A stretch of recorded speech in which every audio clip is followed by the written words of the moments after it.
Hello and welcome to episode 163 of The Dive Down, a Magic the Gathering podcast focused on the latest decks, trends, and strategies for the casual spike. My name is Stanislav here in Chicago, and with me on the line from Denver, Colorado, it's the one and only Shane Beeps. Stanislav, it's episode 163. They said we wouldn't make it. How are you feeling about this one? 163. Do you think it's got a lot of potential? I just feel like we've really gone too far. When will it end? That's what I keep asking. Let's just let's undo them all and just start fresh at 1. We can be like, hello. Hey, everybody. Welcome to the last episode of the Dive Down, a Magic the Gathering podcast that Stan has had it with. He's up to here. He's had it up to here. Not enough Arc Light Phoenix conversation. Since about episode 20. Yeah. There's this really great episode of the comedy Bang Bang television show from the IFC network where it's from season 1 or 2, but it's like they pre-recorded the final episode of the show and it's set in the future. And it's actually one of the funniest episodes of that whole series. And I wonder if we can just steal that idea and the concept of a future episode being this is the last episode of the Dive Down that we've pre-recorded for one day. We could take it a different way, though, and I could show up in a flying car with a Mr. Fusion in the back and go, Stan, it's your kids. That's a pretty good Doc Brown impression. Wasn't bad. Stan! On this week's episode, we're going to be honest with all of you listeners, friends, and fans. It's been a real week for a lot of existential and external reasons. Yeah. Because of the world. It's poopy out there. It's sad, it's frustrating, and scary, and just plain poopy. Yeah, that almost sounds dismissive, right? Like it's like, oh, hey, it's a real pooper out there, but because a lot of people are very immediately affected by all sorts of stuff. Yeah, I mean, let's talk about it. This week, we were really shocked by 2 pieces of local and international news. First, there was some really disheartening for us news out of Texas that we strongly disagreed with. And you know, without getting into the specifics, it was just the first punch in the gut domestically. And then there was some really sad, shocking news out of Ukraine, where I was born and still have family. And we were just not necessarily in the mental state to be super gung-ho and focused on making a super topical episode of the Dive Down. Our priorities were elsewhere. Not to mention smaller things going on with each of us in certain ways. And also, you know, Stan is the real muscle behind the show. So when he's not on his A game, then we kind of, none of us know what to do. So yeah, I think that's fair. So what's funny is even an off week for us is 10 pages of notes. So written in the last 2 hours. Yeah, we got there. But I mean, ultimately, yeah, I think it's important for us to realize that the podcast is what it is for us and for everyone else. So it's, on one hand, it's like, for me, I think about, hey, isn't it great to give someone a distraction or give someone a moment of levity or something to think about that's not all the bad news in the world. And then on the other hand, then it's like, well, we can't just live and ignore and pretend we're ignoring that these things aren't happening around us, right? And I think we continually have to and try to split the uprights on that. And I think this is one of those weeks where hopefully we got that field goal in between there. Yeah, and also I think that this week, we just needed the show to be a little something different for us this week. And so this one is for us, and by being for us, it's for you, right? We just wanted to think about, we really need Magic to be a good escape this week.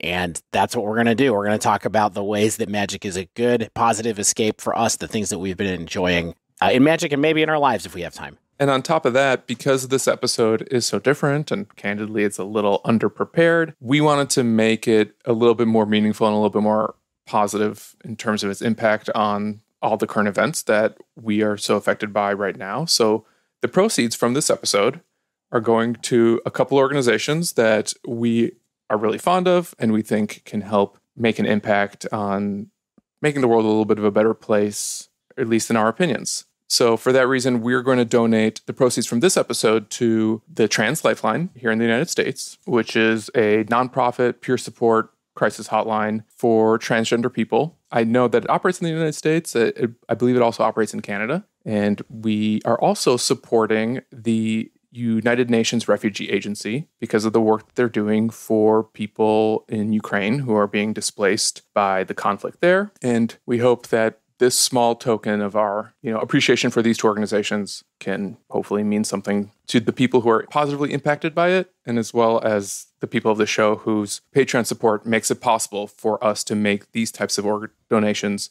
as an organization, in part in your name. So thank you very much for your support and making this possible for us. And we are really glad that we're in a position that we get to make these types of donations to organizations that we think do great work for the world. Right on. But first, some housekeeping. Everybody's favorite part of the show. After that, let's get on to Stan's favorite part. It's housekeeping. Look, it's not going to be a dour episode. I'm happy to be here with Shane and Dave. I'm excited to talk about Magic and maybe some other stuff. And I'm really excited to thank a couple new patrons to join the Dive Down Nation. We got Hayden B. and Jan C. Hayden is paying us in Canadian dollars, and Jan is paying us in Euro dollars. I heard those are almost as good as American dollars. Almost. Euro dollars. Maybe better. I don't even know. I don't know finance. We have no increased tiers this week, but hey, just as a reminder, let's say you're sitting there at like $1 a week and you're like, well, I want to get some more stuff. I want to what do I get if I give more money? Or you're not yet a patron out there and you're like, well, what's the point? Why would I want to do this? So at $3 and $5, you start getting some cool stuff like tokens. You start getting stickers and pins. You get access to the episode earlier at the $5 tier. $5 is also the deck box tier. So those should be here within a few months, which will be dope. And so just actually, it's probably closer to 6 weeks, I think, is what it's we're looking April, at. Right? Is 4 to 6 weeks is my hope. That's when I will start thinking it's possible. I think mid-April is when we're realistically looking like they might show up. And I don't know, there's like 1,000 of these things showing up at my house that I'm gonna have to find space for in my basement somewhere. So, oh my gosh, they have minimum order quantities. So patrons, line up. Let's get these deck boxes. I'm going to be giving these things out as like party favors, stocking stuffers. You can't flood the market. You can't flood the market with this stuff. These are Patreon exclusive deck boxes, and by joining at the $5 tier, you can get them. We're going to talk about refresh rates and stuff like that. And you know what? When we send these things out, there might even be some surprises in those packages as a thank you to all of you for being so patient with us in doing this work. Yeah, more Dave flexing tokens as an elemental. So if you want to join the Patreon, help keep us going, patreon.com/thedivedown, and you can sign up there. We appreciate all of you who have been with us for so long and any new folks who want to join. Yeah, and as Shane said, if you want to find us, you know where to find us for Patreon. If you'd like to support us while you're playing Magic, you can go to manatraders.com. Manatraders is the place that we rent Magic Online cards from. We love them. It's been 3 years almost since I started. Well, more than 3 years since I started using Manatraders. I've always loved the service. I think it's totally worth the time, the money, the attention. They have great tournaments. So, as you guys know, I've been fortunate enough to play in some of these Mana Traders tournaments. Not lucky enough to do particularly well in any of them. Same. But have you played in an MT Swiss? Yeah. Okay. So you know how, regardless of how you finish, in my case, I finished 93rd place in the Legacy tournament, you still get $10 of Mana Traders credit. Cannot be redeemed for cash, but it just kind of sits in your Mana Traders account. I finally found a use for it. I needed to rent a modern deck that had a bunch of Ragavans and Ren and Sixes, so it was outside of the rental limit, and I was able to expand my rental limit temporarily by using that credit. Yeah, that's a nice thing that they do there for sure, where you can bump it up for 48 hours, 96 hours, something like that. But Stan, that's a great point to be able to bump that up a little bit. I mean, that's one thing that's nice about Mana Traders too, is that if you sign up for a smaller one, right? Like if you go for the gold level and for some reason you want to play a deck with a bunch of Ragavans and Ren and Sixes in it for a weekend, you can do it. Yeah, not sure why you would. I wouldn't recommend it. No, they're terrible cards. We don't need them. But yeah, Mana Traders is great. We love them. If you would like to be so kind and try out Mana Traders, you can use our code, the Dive Down 2022, to get 15% off your first 2 months of rental cards from Mana Traders, and we will be forever grateful for that as a way to support the show. Manatraders.com. All right, so before we get on to other topics, let's talk about one of the things that we do love doing every week and requires a certain amount of preparation, but we understand what the preparation is before we step in, unlike deck dives, and that is, let's talk about some modern tournaments that happen this weekend. Oh, please, my favorite. First one. So there was a Magic Online Champions Showcase this weekend, better known as the MOCS. As you know, Magic Online has a quarterly tournament. I think these MOCSs are quarterly with the best players, kind of like the highest placing players from a number of different venues. They're people who have won opens, people who have won qualifiers, people who are the tops of the leaderboards.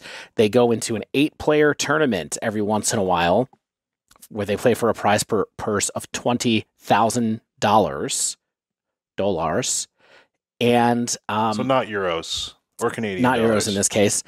And they this time they did a split tournament where it was Modern and Vintage Cube were the two formats. And so we have an interesting little group of 8 decks for people that what some high level players decided to bring to a small field tournament for Modern. Right on. Yeah. So this, if you remember, I mean, what this happens, is this twice a year? Because I feel like we talked about this. I think it's quarterly. Okay. Is it only twice a year? I think it's quarterly. Yeah, it probably is. So like, it's like the 4 people who won showcase qualifiers. There's 2 MOCS Opens winners and 2 top players of the leaderboards. I don't really know what the leaderboards are, but yeah, like you said, Dave, we get 8 people playing for 20 grand. What's weird about this is it's basically an 8-person pod.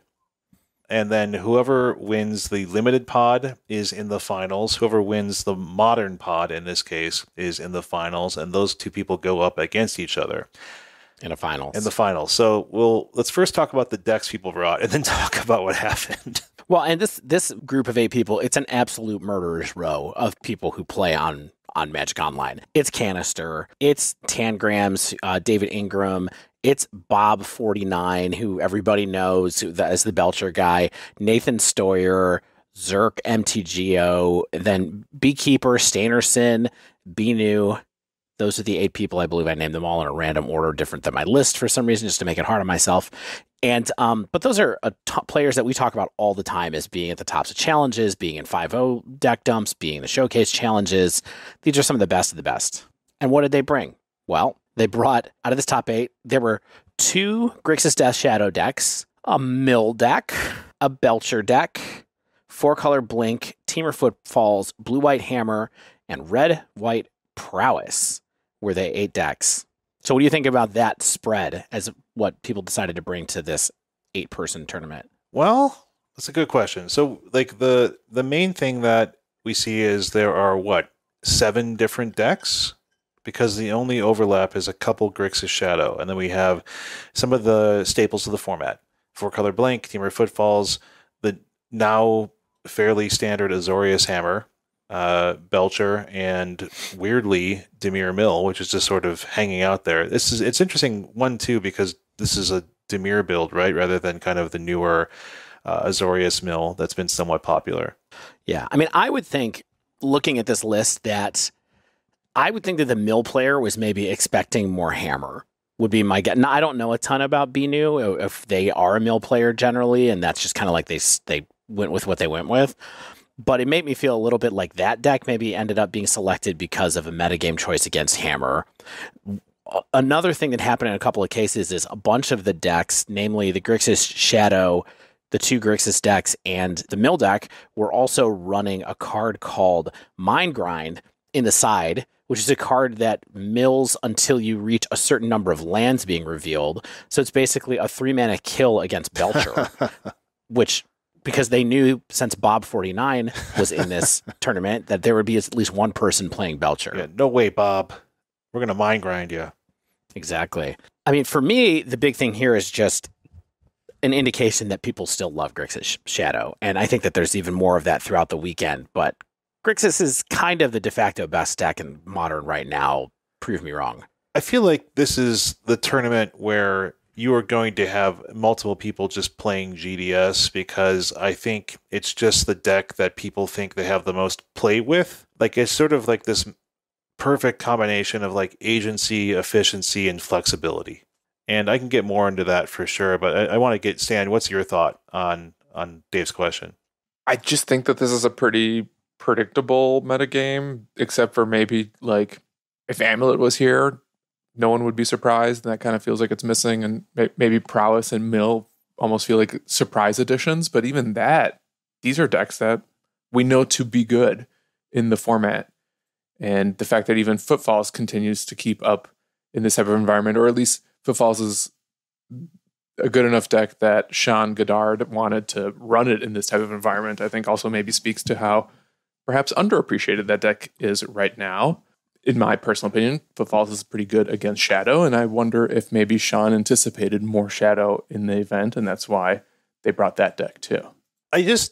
Because you asked, Dave, like, is GDS kind of like just the go-to best deck? I kind of want to break this down a little bit because I find the topic of GDS pretty fascinating because it really lines up across my entire history of the format, of playing this format. Is very soon after I got into Modern, Death Shadow appeared on the scene and became a thing, and it has sort of waxed and waned in popularity and in power level, and I think right now it's back to where it was, in 2016-ish era, but in a very different way, which I think is cool because it does what it does because of similar reasons.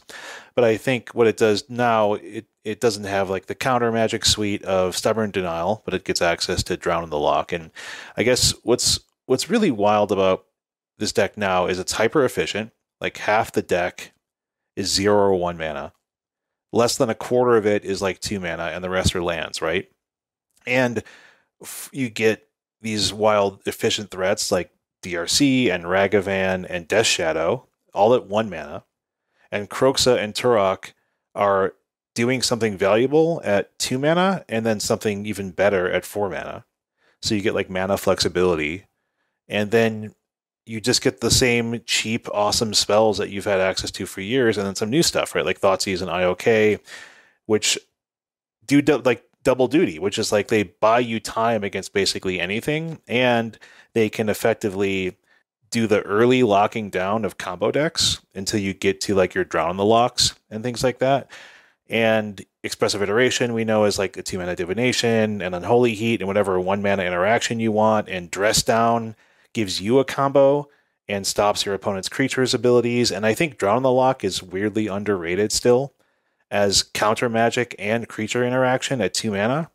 And so you get all of this incredibly powerful and flexible cards and creatures and spells at 2 mana and less. And so like if you had to ask me, I guess, like if you're gonna play one deck in Modern and get rid of everything else, and just like you want the most flexible game plan, like I just don't know why you pick anything else besides Death Shadow. Because like I do think other decks have better upsides or better high rolls, but like this is the floor of this deck is just so high. Yeah, I mean, I think this is the player's deck. In my mind, like this is a deck that I always feel worried about picking up because I'm like, if I'm not on my game, like playing with Death Shadow is just going to be a slog.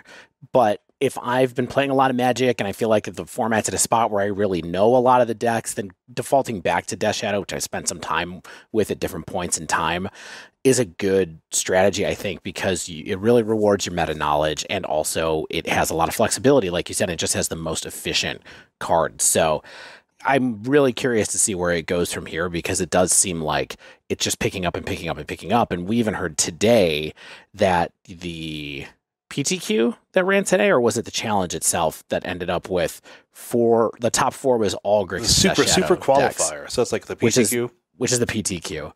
Yeah, so there was some Magic Online PTQ today where half of the top 8 was Grixis Dash Shadow, and all of those decks advanced to the top 4. So it's going to be everywhere. Yeah. Stan, you were saying that like you think something like Rhinos has good game against GDS, but like, do you think like the high rolls of Rhino, let's say just in a meta game that's not 50% GDS or something like that, like I know that you're a fan of something like Rhinos, you're a fan of something like Murktide. Do those decks have better upside than something like GDS? Like, do you like what would make you pick a different deck than GDS if you were like, just say like the bog standard awesome Modern grinder that's in this tournament? Because I think that although Shadow is obviously an excellent deck and one of the format's best, I don't think it's the objective singular best deck. And I think that something we touch on occasionally in the dive down is there's the best deck, and then there's the best deck for you. And the reason I wouldn't pick up Shadows, I don't think it's that fun to play. And I think there's other similar decks that run Ragavan and Expressive Iteration that are more fun, that don't require, running Thoughtseize or So bad black Murktide cards. is what you're talking about? You'd rather play Murktide? Murktide, maybe a deck with Tarmogoyfs. I don't know, but Yeah, I know we talk a lot about, like everyone talks a lot about Aspiringspike because he's just like the person you can see play the most modern in the world, probably. But this is like such a Spike deck because it's all about the massive amounts of value you can make on good decisions. Right. And I actually think that is a really important point to echo what Dave kind of hinted at. This is a player's deck. I think this is the type of deck that people like Corey Baumeister and other really high-level competitors will turn to because it will reward their high skill level. And it's maybe operating in the same space that like Control historically has for this very same reason, where obviously the deck is good, but maybe if everyone is playing it, it wouldn't necessarily have such a high win percentage, or maybe the conversion rate is only high for like the best of the best because every single turn has a very diverse decision tree where you have to decide like whether you're leading with Hand Disruption or a Ragavan or a Dragon Rage Channeler, and every single choice you make can kind of waterfall or spiral out of control. Yeah. And I think for that reason, maybe to re-answer your previous question is because why someone might not pick up Shadows, because there are other decks that are just as good that maybe are even a little easier to play. However, let's talk about the secret archetype that's really dominating this top 8, and that is Lurrus decks. 5 of these decks are Lurrus decks. Grixis Death Shadow is 2, Hammer is 1, Dimir Mill is 1, and Prowess is also a Lurrus deck. Maybe Grixis Death Shadow is just the best Lurrus deck, and that's also part of the reason that it's really starting to take over the environment a little bit as well. People kept saying that about Hammer, though. So I think that there is no best Lurrus deck. Well, it's not. I'm just kidding. There's like all the Lurrus decks are good. Well, they're not all good. I mean, I've brewed some bad ones. I'm not going to play Auras in Modern. You know what I mean, with Lurrus, but it's called Bogles, and maybe you should try Bogles. I mean, maybe it's not the worst thing here. But I do think having 5 of the people who are doing this decide that they had to bring Lurrus to a small field like this is another interesting kind of layer on top of this analysis. I don't want to open the Lurrus can of worms again, or the Nightmare Cave, or wherever Lurrus lives, but we'll, maybe we're going to do another episode on that coming up sometime soon. It could be worth it. I want to quickly talk about Thomas Ashton's or Steinerson's Boros Prowess list. I'm not sure if this is like a meta call or something like they consider just to be the best deck for the tournament, but running basically it's a red Prowess deck that Steinerson did a heavy white splash. I think there's like 14 white sources here. Getting access to Lurrus, getting access to main deck Path, which is kind of a novel inclusion these days. And some sideboard options like Prismatic Ending and Core Firewalker, Hushbringer, Wear Tear, which are all smart and valuable pieces of interaction, of course, and value on the board and protection on the board, things like that. But what I like about this build is we're seeing just the full play sets of Reckless Impulse, Light Up the Stage, get you a bunch of spells that synergizes with both your Prowess creatures and Dragon's Rage Channeler, and if you're just keeping the ground clear with all of your interaction and casting a bunch of spells, you're just going to bash in quickly and hopefully get the opponent dead, right? Yeah. So you guys know I love Prowess. Yes. I would play Prowess all the time. I do not like this version of Prowess right now in this metagame, but I will say, so I was thinking about why someone would pick up this deck to bring it to a small field like this at this level of play, especially because I went back and looked at Steinerson's resume on Goldfish to see what kind of decks they tended to play, and they don't have a particular bent towards aggro decks. Not a big Prowess fan from what I can tell from the decks that they've 5-0'd with or done well in challenges with and things like that. I know Steinerson as a player, I wasn't sure what their profile generally was. They don't look like they specialize in anything in particular to me, but I could be wrong about that, so tweet at us if I'm wrong. I think that this deck is something that someone brought because they thought that it was going to be good against Shadow. That's my guess. And there's a couple of reasons for that. One is I think that this build of Prowess is only good if Lava Dart is good. Okay. And like most Prowess decks with this particular bent, that's true. Like Lava Dart needs to be getting you multiple cards of value to make up for other ways. Other people have great card draw. You have Reckless Impulse and Light Up the Stage, but Lava Dart is the way that you really get your 2-for-1 to get your triggers going and things like that. Now, if you're going to see a lot of Dragon's Rage Channeler and Ragavan, then I think that Lava Dart can be pretty good. But the problem is if you get into the mid game, I think that it gets a lot worse. And that's why I think Thomas would pack Path to Exile here, is to help get through those Death Shadows at different points in time, and also be a little bit of an out in case someone is packing Murktide or Primeval Titan for that matter, because Prismatic Ending's not very good against those kind of decks.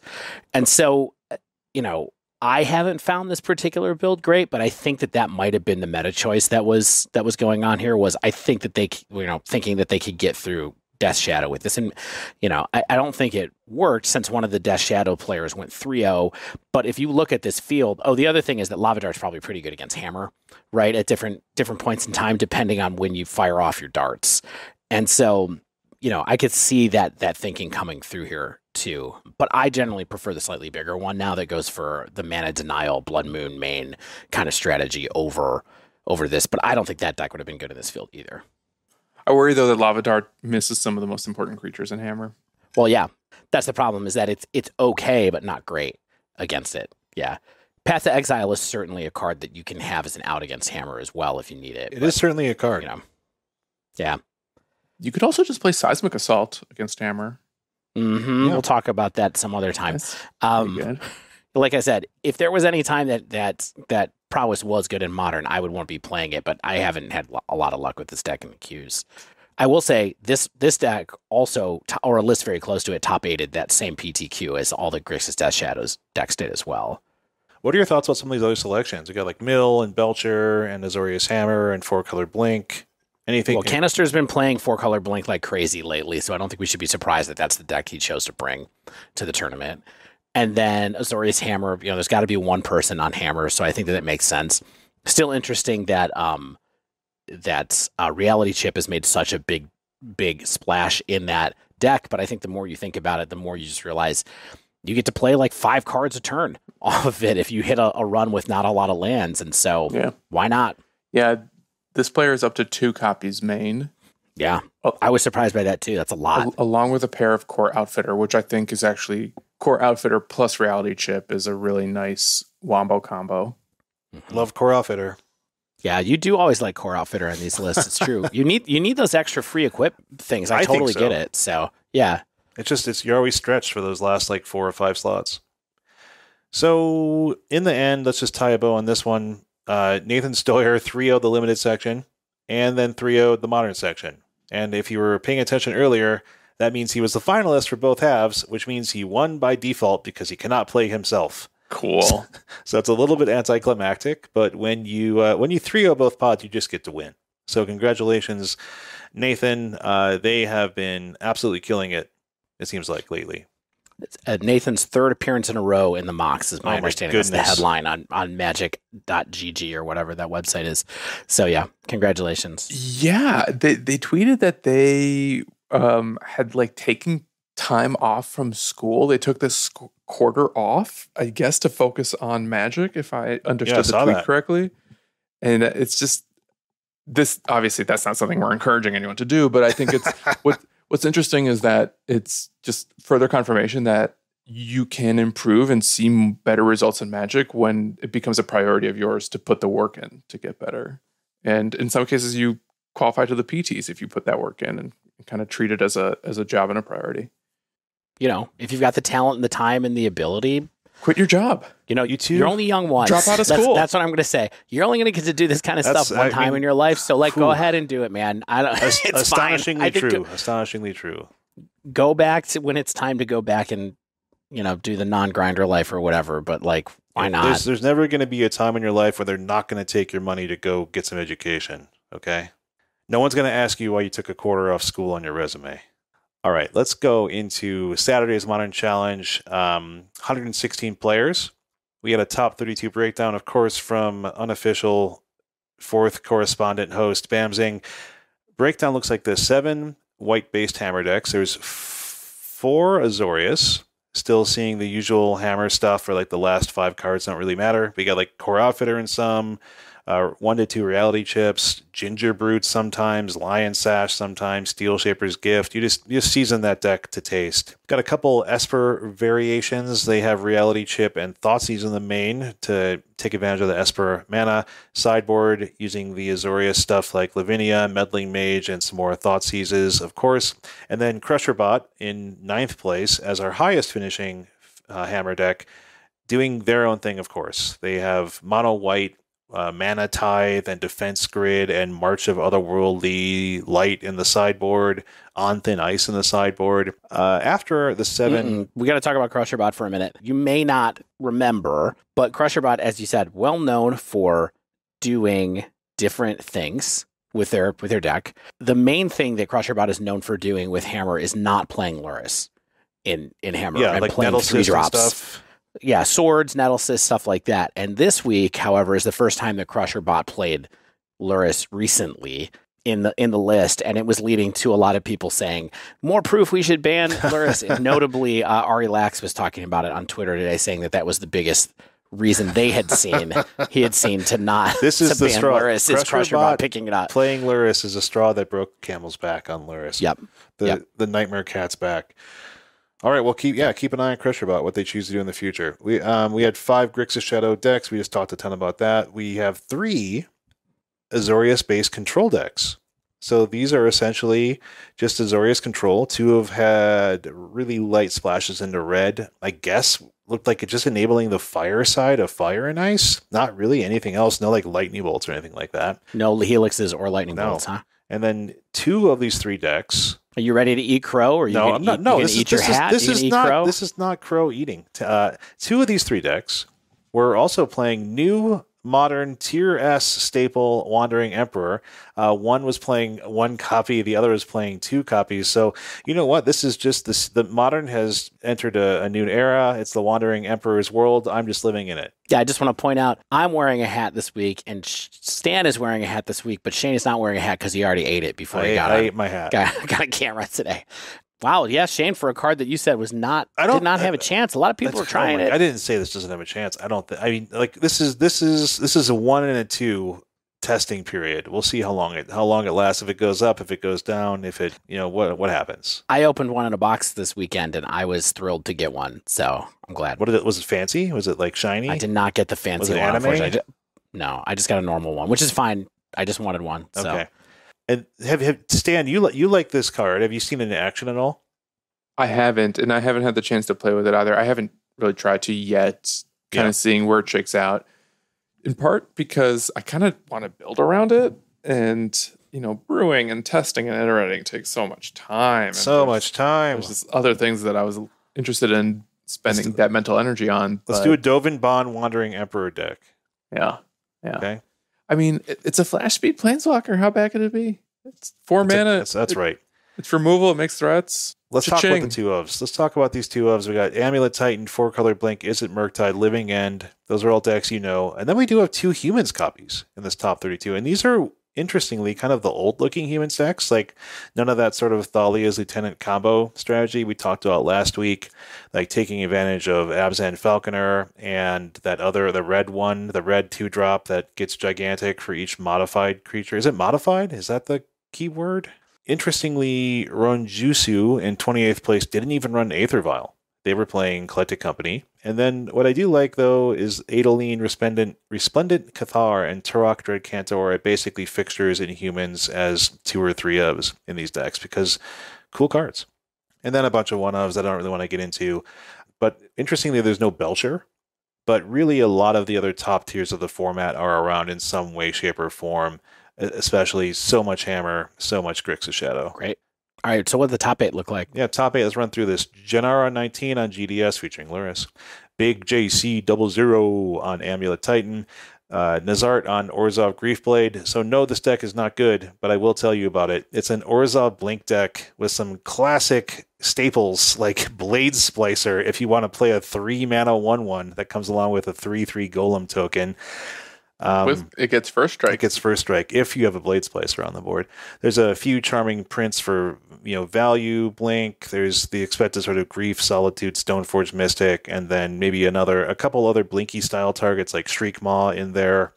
There are some new equipment creature targets in there, like Blade of the Oni, which we did talk about having potential in our spoiler episode. Lion Sash, along with kind of the usual suspects like Batterskull, Cauldra, Maul of the Skyclaves, and Sword of Fire and Ice.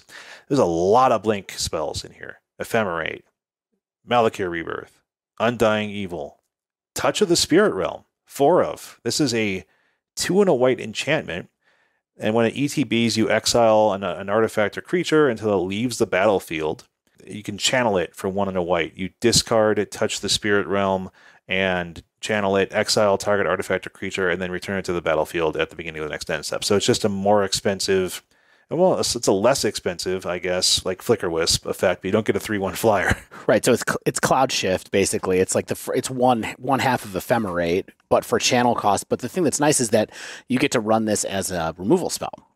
Yes. Both halves are expensive, right? Like they're more expensive than what the rate should really be because, the front half is Journey to Nowhere, basically, but for one Journey more to mana. Nowhere effect. Yeah, exactly. This is Journey to Nowhere effect, if I remember right. It might be closer to Oblivion Ring, but like whatever. And then Channel is, the Channel effect is expensive because I think that the card that is Exile and Bring It Back in is Cloud Shift, and that's just a single white, if I remember right. So both of these are expensive, but I was surprised when I saw this too. I will say, I was playing some Sealed with Stan over the weekend, and I looked at this card a couple of times and was like, oh, they made a card that was this plus that. I was like, that's pretty interesting. I wonder if people would ever want to do that, but it seems too expensive, and someone did. So yeah, interesting. I mean, it even has like Reanimator stuff, like 3 Persist and a Takanuma Abandoned Mire, which is 3 in a black channel land to mill 3 cards and then return a creature or walker from the graveyard to your hand. Like, this is just one of those decks where it feels like stuff really has to line up well. Like, the spells you draw versus the creatures you draw versus the opportunity you have to play those creatures. But, they came in 3rd place and I sure didn't. So, if this is like your style of thing, then check it out. I would say if you like Eldrazi and Taxes in the past, that's what this deck feels the most like to me in some ways, is that old kind of like black-white tricky deck. Now, it doesn't have Aether Vial, it doesn't have Eldrazi, but having that Ephemerate combo plus some of these cards feels like it could be in that same space to me. All right, blowing through the last of this top 8, we've got Gideon Ravensword and Temur Footfalls. Onlylands.com, my favorite place to get free real estate on 4-color Blink featuring Yorion, featuring modern staple Coiling Oracle as well. Adabevoice on Grixis Shadow featuring Lurrus, getting really wild with their deck construction. A single main deck Fatal Push, getting that in there. Gigi on Is It Murktide with a couple of main deck Fury, which I know isn't completely out of left field these days. And then Selesnial on 4-color Blink featuring Yorion. And then, okay, I guess before I breeze through to that modern Super Qualifier top 8 we got from Bamzing right before we recorded, any thoughts on this? This kind of seems like modern as we know it right now, besides the Grief Blade. Well, you know what? The Grief Blade, I think, is also kind of interesting in that even though we have a very top-heavy metagame, there's still room to iterate and experiment with new cards. And good Modern Horizons 2 cards. It's like, as long as you're playing the MH2 cards, you can maybe try out some other new cards and see what happens. I mean, maybe like Nazart is, if you talk to them, they'd be like, look, Blade of the Oni, best card out of the set. And we'll just see Blade of the Oni become a real thing. So who knows? But as Dave mentioned right before we got recording, we got the modern Super Qualifier results tweeted out by Bamzing, and it looks like this. And I think some of these are their Twitter handles, so bear with me. Grixis Shadow featuring Lurrus by Sokos13. Grixis Shadow featuring Lurrus by Ajis Aziz. Grixis Shadow featuring Lurrus by Z23MTG. Grixis Shadow featuring Lurrus by Corey Baumeister. Sounds familiar. 5th place, we have Boros Prowess featuring Lurrus by Zhao Hongchen. And 6th place, we have a non-Lurrus deck, weird, Amulet Titan by Mistaken One. I'm surprised they haven't jammed Lurrus into that deck yet. Yeah, weird. They gotta figure that out. Just cut those expensive creatures out of there. Mm-hmm. Mm-hmm. 7th place, Golgari Yawgmoth by Zerk MTGO, and 8th place, 4-color Creativity by The Fern. So GDS, top 4 of the top 8. Yeah, people are already saying, like, this is why we need to get rid of Lurrus. And I think in smaller letters, Ragavan, but Lurrus seems to be taking the brunt of the heat. How bad is this deck without Lurrus, though? I mean, it definitely loses a big I step. wonder that. Yeah, It's a good amount. I would say it's a good amount worse compared to the rest of the metagame, but I think it'd be so hard for us to make a good prediction on what the metagame would look like without Lurrus that it's tough to speculate on. The player known as Aegis Sazes, they tweeted about their run, saying that they encountered a lot of diversity throughout the Swiss, and it wasn't until the top 8 that they had to play their first mirror match. And I just reading way too far into that, but maybe just trying to take a little thought experiment. I wonder if part of Modern's diversity is perhaps responsible for things like this happening in tournaments, like we're seeing online right now, where people are perhaps more focused with experimentation than they are with attacking specific elements of the metagame. And rather than like saying everyone's playing GDS, we have to take this down a notch and like start running more Blood Moons or other good cards against GDS. They're just saying like, oh, well, I can experiment as long as I have MH2 cards. I can maybe find something else that's unique and different and interesting. And as a result, they're getting punished by some of these more tuned strategies. I think it's possible. I mean, I think the other thing that happens a lot on Magic Online too is that the wheel kind of turns a little bit, where we'll have these moments where everybody is playing Hammer, and then seemingly inexplicably Hammer stops being at the top of the metagame, and then the next 3 weeks are all of a sudden all about Grixis Death Shadow, and then like 2 weeks later it's all of a sudden like, okay, we're not going to do that anymore. So I think that's definitely possible here, but I don't think anybody could be surprised by the fact that there's been this consistent drumbeat over the past 3 or 4 weeks that GDS is getting better, GDS is getting more played, GDS is placing more. I mean, we keep seeing what's that person? Soul Strong, who keeps killing it with GDS, and then now everybody is picking it up. You know, remember what we said in the first section about who GDS is for? It's a player's deck. This is the Super Qualifier. This isn't just a random challenge. These are people who had to spike a prelim or grind enough QPs from leagues. And I think this is one of those like self-correcting metagames too, where the caliber of competition is so high that to kind of echo where we started, like this is the type of format where people can exercise their skill and knowledge. And maybe that's why they gravitate to a deck that can reward them for having that upper hand over kind of like an average player base. Yeah, I mean, the thing that's really remarkable about this too is that 7 Hammer decks were in the top 32 and none of them converted to top 8. And only 5 Grixis Shadow decks were in the top 32 and 4 of them converted to top 8. So it's interesting to see that kind of happen as well. Not sure what happened to all the I mean, a lot of it's variance, but it's interesting to see when stuff like that happens. All right, so because we're talking about things that we love for Magic this week, or we enjoy for Magic this week, can I get 2 minutes of something that I love from both of you, which is, does Lurrus need to be banned? Off the cuff reaction. I don't want a long thing. Are you interested in that discussion? Do you think it's worth Let's say this. I don't want a yes or no answer. I just want to know if you think it's worth discussing banning Lurrus or not. Do you mean on this podcast or as a community? Generally as a community. I mean, I'll just get back to what we said many times, which is like, I think we'd see more different kinds of decks and more different cards being played, and I'm more interested in that than I am anything. I'm more interested in that than like iterating and like, you know, getting into the weeds on how good is Lurrus? Is Lurrus really game changer? I'm more interested in what Lurrus' effect is on deck building and people's ability to play a few more interesting cards, and I'm curious what that effect would be more than anything. Okay. I like that answer. Stan, what's your gut? My gut is yes and yes. Not because it's making the metagame worse, but because it's just not making it as interesting as it perhaps could be. I think Shane really nailed it. I think one of the arguments that I hear a lot that resonates with me is either give us more companions so that we can have a little bit of forced diversity, or like don't force us living through this just Lurrus environment for years to come. Because it kind of feels like either we're going to be just doing this forever until it's banned, or they'll give us more tools to play with in like that 15th slot of the sideboard. Because that's what this is really about. Like, what are we going to put in that last sideboard slot to make our decks interesting? And right now it seems to be Lurrus or Urian. But yeah, that's a good point, Stan. I've seen that as well. I think our buddy Zach Allen has mentioned that a few times. And it's really like, yeah, it's a free extra card. Ultimately, you pay a higher tax for it now, but it's still just an extra card. And if you can run it, you're going to run it. So why not give us more interesting extra cards to give us other reasons to build a deck around them. Yeah, it's a free extra card that defines your deck. So just give us new ways to define our decks to build around. Totally understand that argument. I think rhetorically speaking, it's extremely sound, right?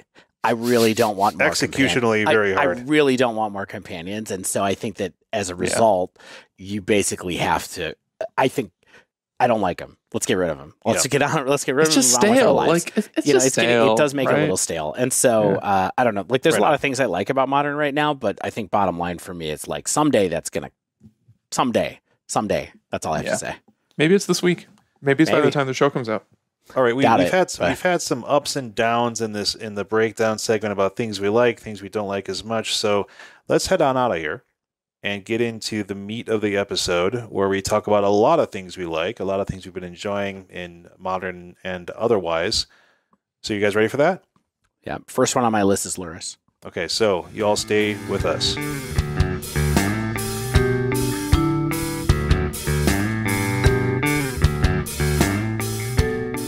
Speaking of things we like, y'all, I got a new box of stuff from Will over at Barrister and Mann. Of course, we have been having our ongoing partnership with him and his company.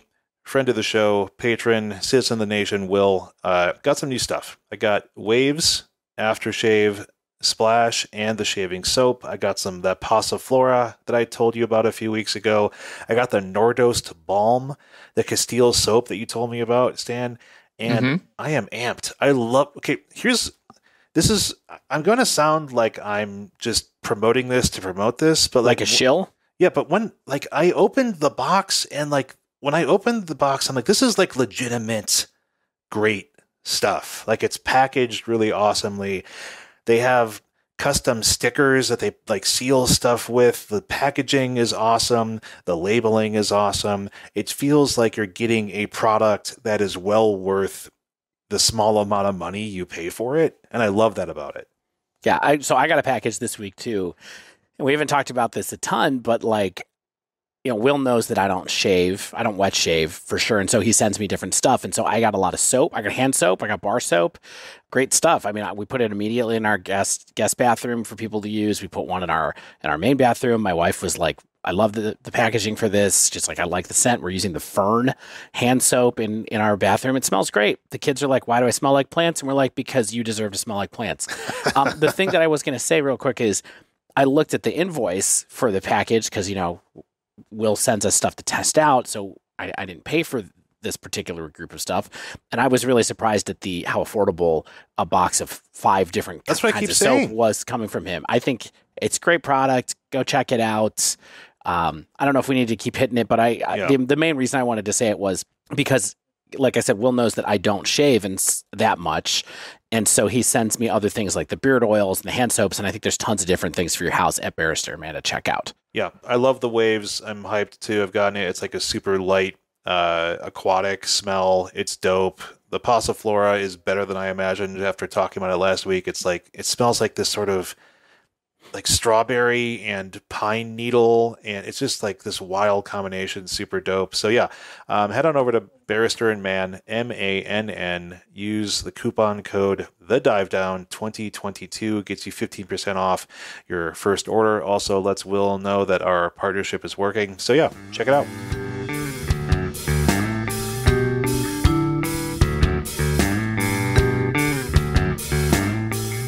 And we are back.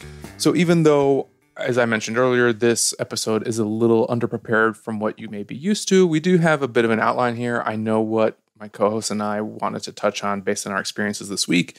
And my eyes perked up when I saw Shane's main bullet regarding a format that I too have been dabbling with a little bit lately.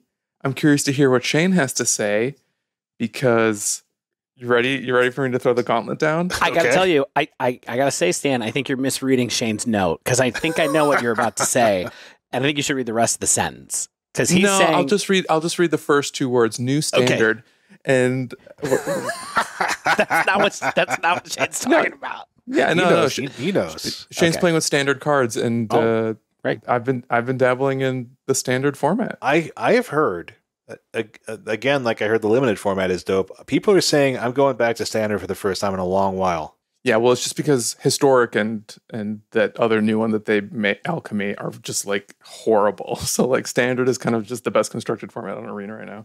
So Stan, all right, so you totally hijacked what Shane was about to talk about. Which I love. love this because you and I were talking about this on Friday night when you were over at my place where we had lovely Mexican food and played some sealed. Talk about why you're liking standard right now and how you found time in your life to be able to dabble around with it, given our other commitments to our listeners, etc. Yeah, and Shane, sorry to hijack, not my intention. And I don't even have that much to say about standard, except that I've been so unhappy with historic in general, and alchemy I find just so boring, and I'm not interested in engaging with these digital only cards, that I needed something to get my dailies on Arena so I can generate enough gold to play drafts, essentially. And when I was looking at some of the top decks in standard that were craftable for me, or even like already crafted because of cards that I just happened to find in packs, I was able to play a couple different decks. Jeskai Hinata for one, Mono Black Control is another, a couple Dragons decks, and it's just been really fun. And it's kind of scratching that Arena itch in a way that I wasn't getting from, historic as much as I used to in the past. Yeah, I mean, what's standard is it big right now? Like, there's still a lot of sets in it, right? Is it a big standard at the moment? It's medium standard. Okay. Yeah, the oldest set is not bad. Return to Zendikar. Yeah. Are you kidding me? Wow. Yeah. Time flies. Hey, I mean, I can't believe it's been almost 2 years since Ikoria came out, which is like crazy to think about that. We've been living in the Lurrus world for that long. I mean, when Stan told me this the other night, I was like, "You've been what? How do you find time?" But what are some of the toilet time? Yeah, for sure. It's my Stan time. That's the only time you get to hide from a kid. I understand. I understand. When I, not for too many details, but my son this morning, I came out of the bathroom and he's like, "Dad, why do you go in there and relax forever before I see you?" And I was like, "I was only in there for like 3 minutes. Like, what are you talking about?" And he's like, "You were in there forever." Gosh, I'm so glad my child can't speak. He can only like laugh and blow bubbles. Yeah, give it a little bit. They develop attitudes and opinions about what you should be doing in Minecraft, and that's a real nightmare. My cat's paw at the door. So standard is cool. I mean, some of the big cards I'm sure you're playing with in those mono black decks are like Meat Hook Massacre is the big one, right? Like I'm sure that everybody's playing that. It's Lotlith, the Spider Queen. Oh, the Spider Queen. Okay. And Blood on the Snow. Like those are my two favorite cards. Is like making spiders and casting these big black snow wraths. Mm-hmm. That's cool. Sweet. And then the card that you mentioned from the Jeskai card from Hinata. Yeah, that card is really Dawn cool. That's the card that is like is it like a 4/4 flyer, 3/4 flyer for 4, like one generic and a Jeskai, basically? Correct. And it makes your spells that have a target cost 1 generic less to Per cast. target, right? Correct. And it gives basically all of your stuff ward 1 against any of your opponent's targeted spells. So the main combo with Hinata is Magma Opus, where with enough targets, Magma Opuses only cost 2 mana. Yes. That I think they talked about that on Dominaria's Judgment as like a particularly spicy meatball for decks that can take advantage of the targeting. Mm-hmm. Mm-hmm. Yeah, that's pretty cool. That's fun. But all right, so standard. Yes. From standard, I think we're going to grow here. Yeah. I'm going to take this a little different way. So from standard, I think that Stan mentioned mainly the reason that he started playing standard was because he wanted to get gold to be able to play draft and do his dailies and all those kind of things, right? So limited is pretty fun for this. And I've been, since Stan encouraged me last week to play some limited, I also tried to play limited on it. Now, Stan has a lot more experience on it than I have. It's actually been pretty bad for me. I haven't won a lot of matches online, but I also haven't drafted in forever. Are you drafting on Arena or on MTGO? I'm drafting on Arena, which, I feel a little bit weird about. But at the same time, every time I sit down in front of Magic Online, I'm like, I just want to play Pioneer or Modern, Modern 9 times out of 10, occasionally Pioneer. But why don't we talk a little bit about the limited format since you've been liking it so much? What do you like about it? Yeah, and I guess I actually can't remember if I said this last week, but I don't draft a ton. And my relationship with limited is that I'll try every set once and I'll draft it more aggressively if there's cards that I want. But so often I don't really care enough about standard sets to want to draft. And this one, the flavor of the sets and some of the specific cards maybe want to just like, see what I can do. And then it just resonated with me enough that I wanted to keep playing. Are there cool decks? Like, are there archetypes, like draftable archetypes? Or is it just kind of like just cool color combinations? Or yes and yes. Yeah, limited these days I think is very archetype based. I think that they've really rallied around this idea of signpost. We're not going to get too deep into like Lords of Limited Resources territory, but ever since about... No, Dave, we're coming at them. We're coming for the throne. Yeah. Right now, we're going to steal all your listeners. Limited podcast. Why should they have 10,000 patrons? Yeah, exactly. Well, but I was just going to say, ever since about Guilds of Ravnica, where they really got into this, like, we're going to print a cycle of gold cards in every set that tells you what you're supposed to do for all the various 2-color archetypes, and they've basically stuck with that. I do feel like Limited has gotten much more synergistic archetype based than it was in previous years, where you could really do more value-y kind of stuff. And so there's a lot of guidance on what those archetypes are supposed to do, what they're supposed to be. Like, they have themes that follow through. I think they do a good job, but it does feel a little bit like it's not on rails like the way that like Ixalan or stuff like that was on rails kind of sets of tribal sets can be. But they are easier to draft. Yes. But I mean, the last limited format that I actually liked and draft repeatedly was Strixhaven, which I would say was very on rails. And I actually think that Neon Dynasty is an interesting foil to that, where even though there are designed archetypes and there are these guideposts on commons, you can just build good decks with good cards that aren't necessarily about the preconceived archetypes that were designed into the limited environment. Yeah. Now, some of that I think is because it's a heavy artifact set as well, and there's also pretty aggressive fixing in the set with the tap lands, which generally do a lot of the gain lands, and also a lot of artifacts that are pretty good at different points in the curve. And there's a couple of mana fixing artifacts that are pretty good as well. That Ecologist Terrarium and the network portal terminal, like those are both pretty good from color fixing kind of point of view. So you can do a lot of like splashing around for sure. It seems like, Stan, you were telling me that you felt like the best 2 colors for you anyway were black and green though, right? Yeah. So they weren't so far in ahead better than everything else that you can't draft other colors. And I don't know if you guys remember Battle for Zendikar Limited, where green was unplayably bad. Yeah, it was terrible. That does not exist here, even though red is like maybe the worst color. You can still draft it and still have great decks. And I should also mention, like, I have been listening to the Limited podcast because of how much I like this format. So I'm not trying to rip off anything that I heard on Sam Black's show or Lords of Limited or LR, but I kind of agree with some of the things they've said based on my own experiences with them. And green has the most depth, basically. And likewise, black just pairs really well with green as well as most other colors. So for that reason, it's kind of easy to either force green-black in best of 1 bot drafts, or if you end up in green or black in a human draft, you just end up with a deck that can do a lot and can go long because the green creatures tend to be so huge. And they don't rely on like the really bad vehicles.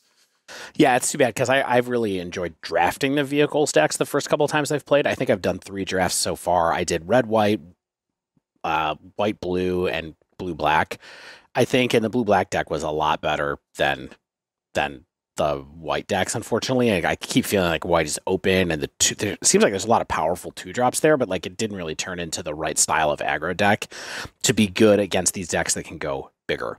So you mentioned 2-drops, and I one of the things I really like about this format that I think is so interesting about its design is that 1-drops are great. And I'm actively trying to draft as many of the good 1-drops as possible. And just most of them are good at best or playable at worst. And I think that makes for a fun, for my money, limited environment where it's like you can just play really otherwise disposable, cheap creatures. But in this case, because of how synergistic the set is, they are on plan and your 1-drops aren't even necessarily bad top decks later on. And sometimes the 1-drops are really good in your deck and just so bad in other decks that you can pass on these powerful cards early in a pack, and then they end up wheeling, and then it just all comes together in a beautiful way. So I think that's cool. Like your 1/1 for 1 that just like has the enchantment type ends up being super relevant, though you may not have thought that otherwise. Yeah, absolutely.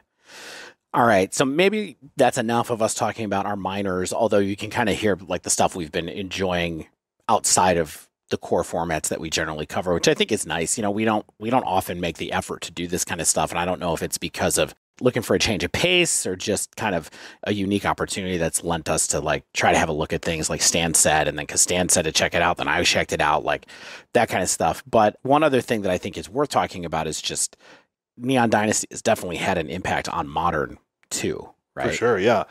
I'm personally a little bit surprised that a standard set like this can still have what I feel like is a bigger impact than we expected, and potentially in slightly different ways in even a format like Modern. Because like MH2 was released 8 months ago, and it still feels like it's just what Modern is about still. Like, yeah. And with the power level of Modern, like a little standard set making a difference in the games that we're seeing and the decks that we're seeing is a little bit surprising. But I do feel like Neon Dynasty has perhaps surprisingly done that. And again, of course, everyone talks about Spike a lot. And while I like Spike's trophy race, and I think it gives a certain number of eyes and level of interest in the format, I'm honestly happier seeing him be what I think he's even potentially better at than winning trophies. And that's creating new decks with new cards and really giving cards their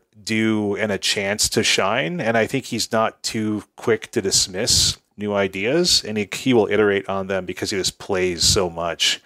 And one of the decks that I think is both totally Spike in design and also totally good is this Rakdos Anvil deck that he put together about a week ago, I think. And he 5-0'd the first league he played with it, I believe.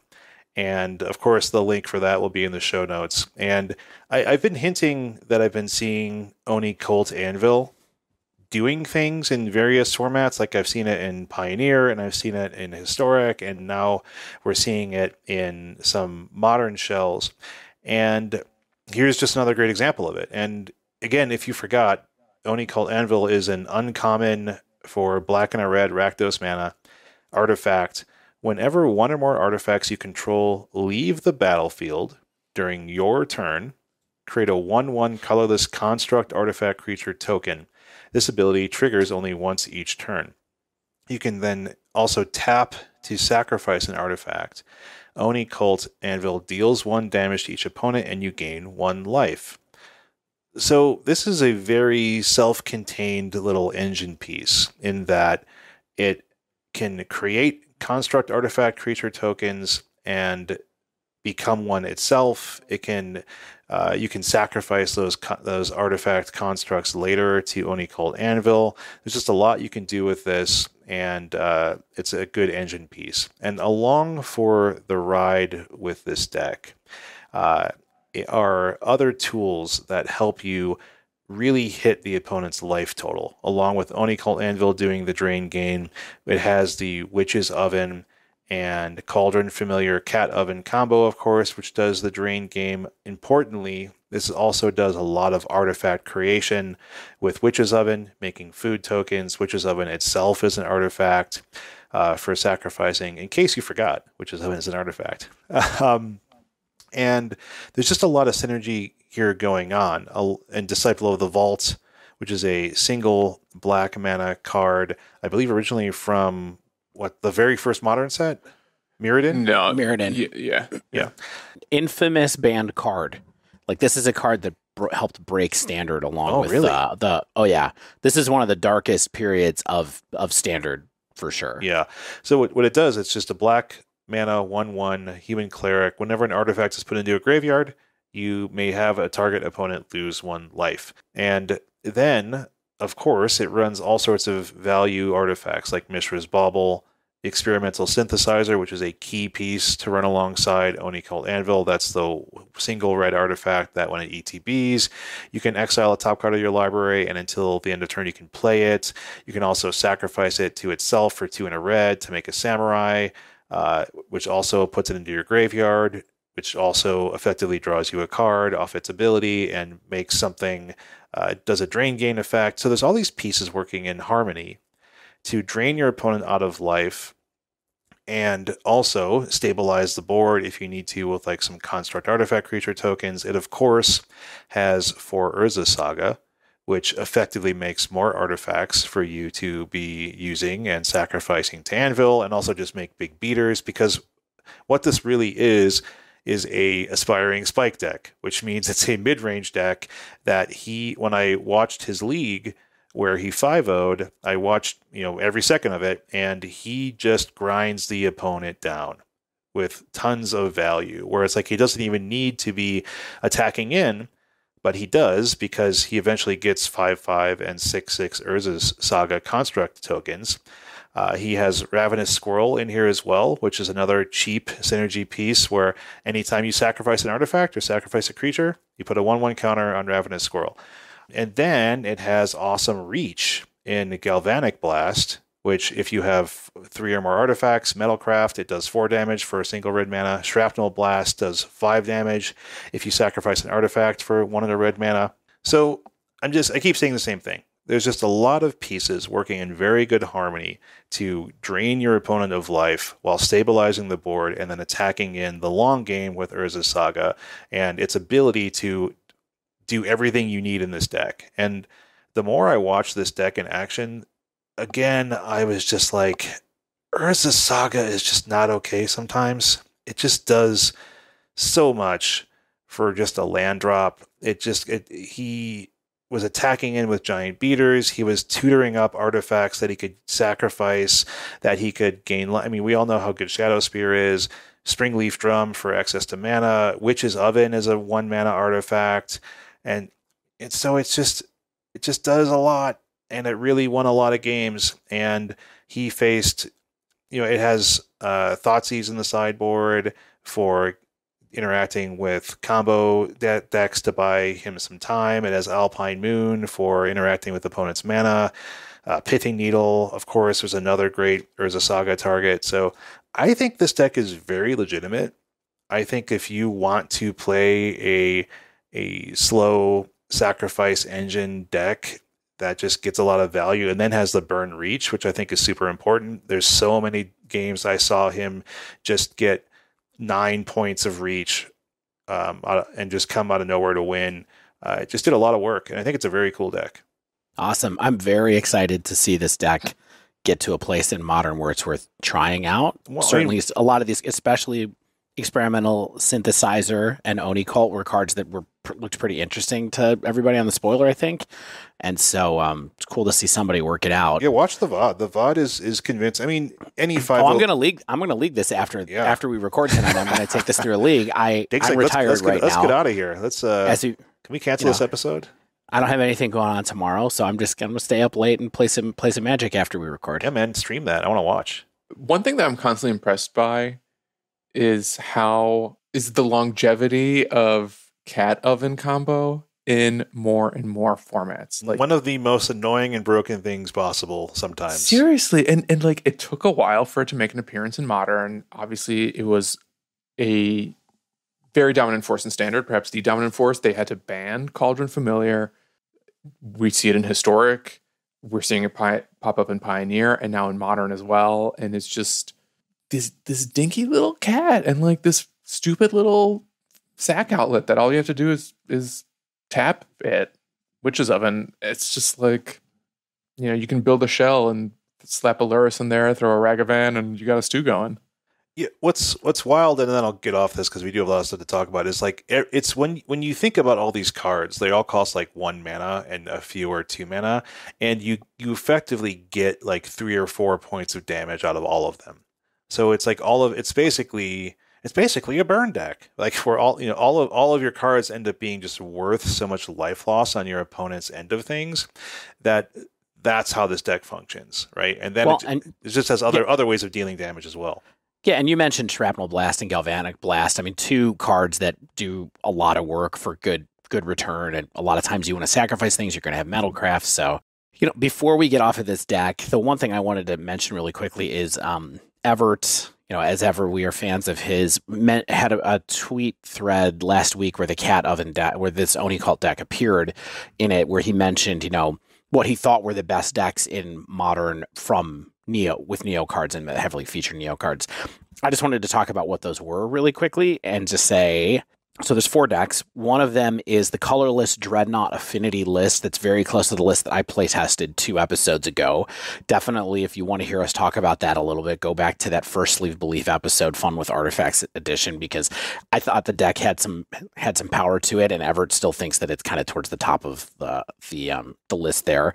Another one that's on there is similar to the other deck I played that episode, which is the Urza Affinity deck, the 8-cast deck. Now he's got Consulate Dreadnoughts in there as well, but it's looking to leverage the power of Moonsnare prototype. Spike shared 4 decks that he thought were really good as a result of Neo cards. 3 of them have Urza Saga in them. It's the Oni-Cult deck, this blue Affinity 8-cast deck, and the colorless Dreadnought list all have Urza Saga. And then the last deck that he shared that he thought was really good as a result of this, Bant Control, which I thought was really interesting, and I think with Yorion. And the card that it's featuring is March of Otherworldly Lights as a 4/4 with 4 prismatic endings. Check it out if you want to. I just thought it was an interesting thread to see his thoughts on what the best decks post Neo are. Not best in the format, but best ones that heavily use Neo cards. But what else have people been doing in Modern? Since, we always make time and have attention for Modern. Stan, I think you might want to talk a little bit about it. Yeah, I sort of put my money where my mouth was last week, where I said I wanted to spend some time on Temur Slogurk, and that's what I did. One thing I had posited last week was whether or not Seismic Assault was the worst card in the deck that we saw top 4 challenge a couple weeks ago, and I had considered maybe that particular card could be replaced with Elvish Reclaimer. The 1 mana 1/2 elf, you can pay 2 to destroy a land you control, or sack land you control, fetch up another land. Eventually it becomes a 3/4 if you have enough lands, if you have at least 3 lands in your graveyard. And I was working on that, and gotta tell you, I hated it. Elvish Reclaimer, not a fun card, in this deck at least. And whether or not Slogurk has a future in Modern, I just don't think it's necessarily a Reclaimer deck. And it was a worthwhile experiment, but it wasn't one that I felt had little legs. But the deck itself was still fun. Like Wrenn and 6, Tarmogoyf, Ragavan Expressive Iteration as a package, plus Slogurk, of course, to kind of tie it all together, and then being able to play Boseijus for value over and over with Wrenn and 6. That Slogurk really ties the room together. Right? It's his really ornate Afghan design. But yeah, so I figured I would kind of just go back to square one and think about the deck and how I can potentially iterate and improve on it by just running the Scipios version through a league again.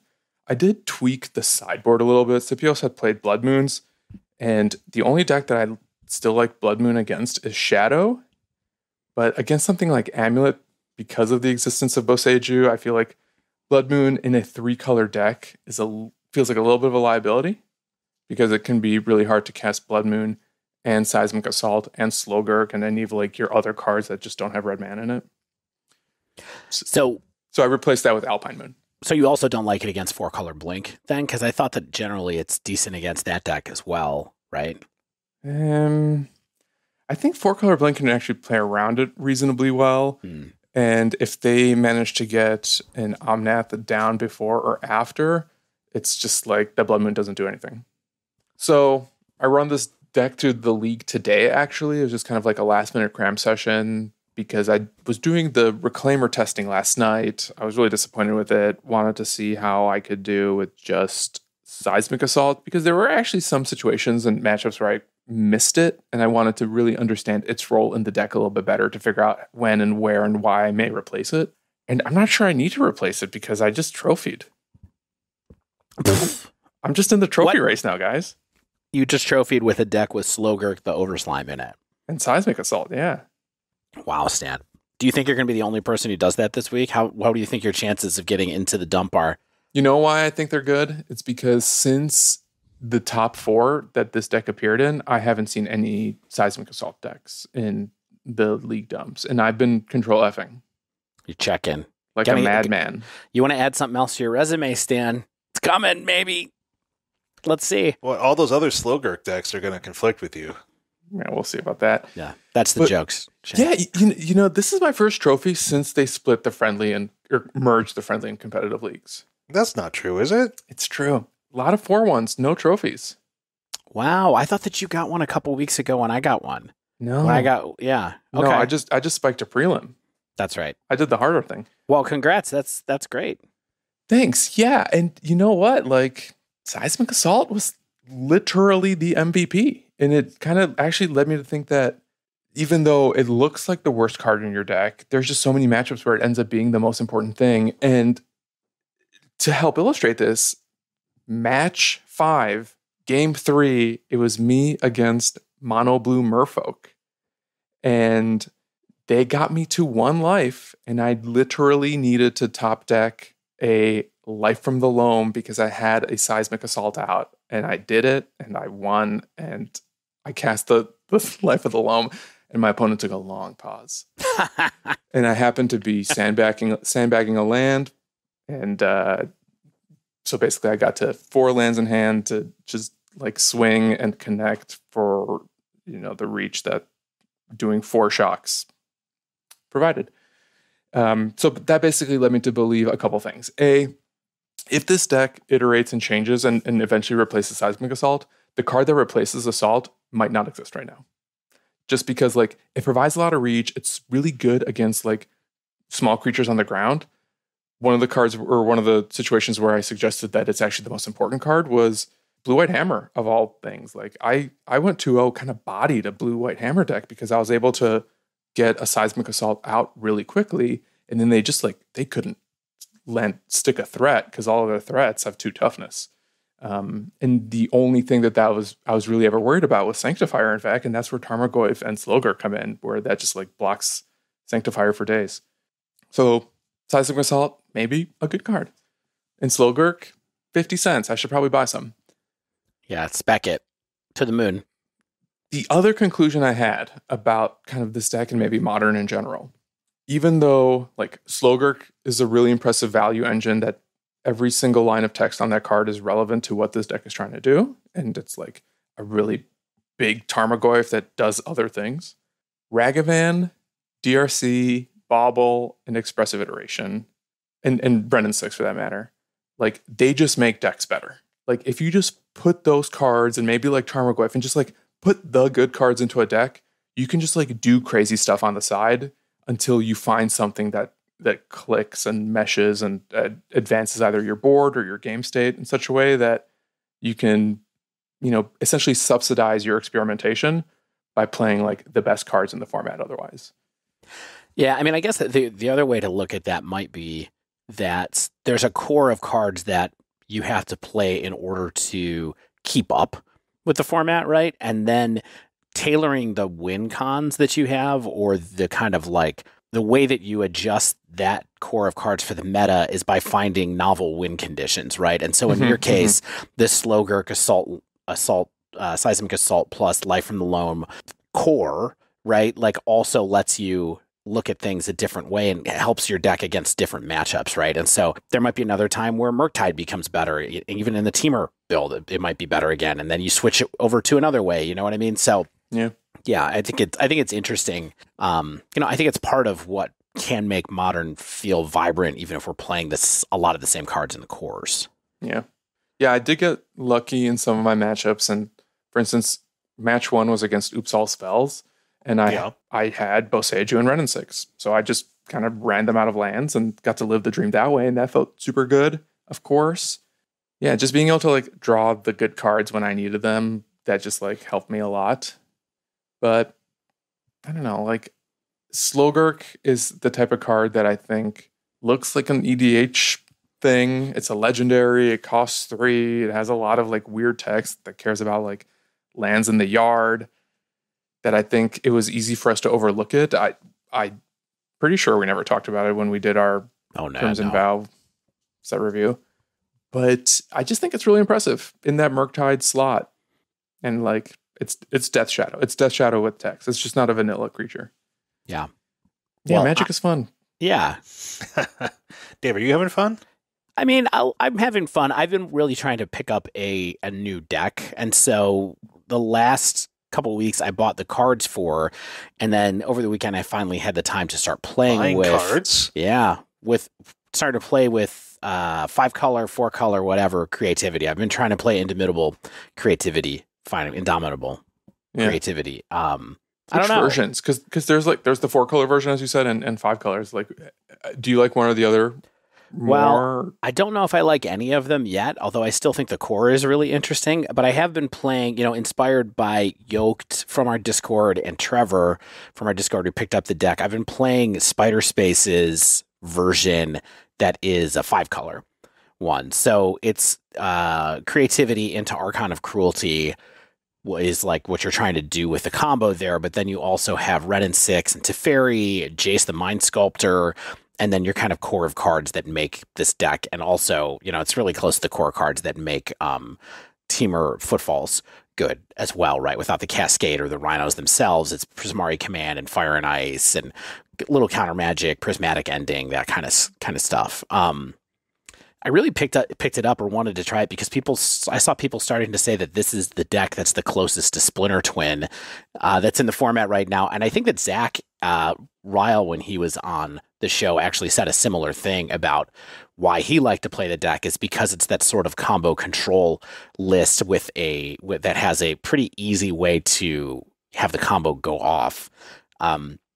So I thought it was pretty interesting to be able to play this kind of tempo-y game where you're like, well, I'm going to remand something and then get an extra token, and then I'm going to, Prismari Command to make a treasure, and then I'm going to creativity on my treasure, or creativity your thing and my thing, and get rid of your thing that's making my stuff difficult and bring out Archon.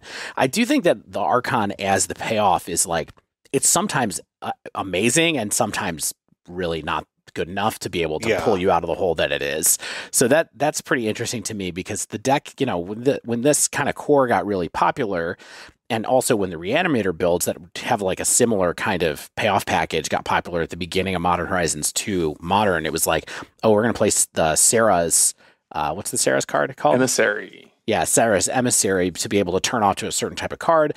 And then it was like, well, no, we're going to play Emrakul. And then now everybody seems to have circled around Archon really closely. And I think it's great in certain matchups.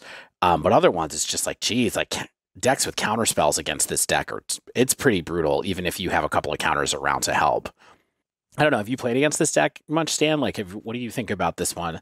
Not in a while. Yeah, not in a while. I don't know what to think. I never even watched anyone play it. It's just one of those things that I keep seeing in lists and I respect. But yeah, I just assume like I tried to disrupt their lands. It's actually pretty hard to disrupt the lands in some ways because really you just need a bunch of mountains.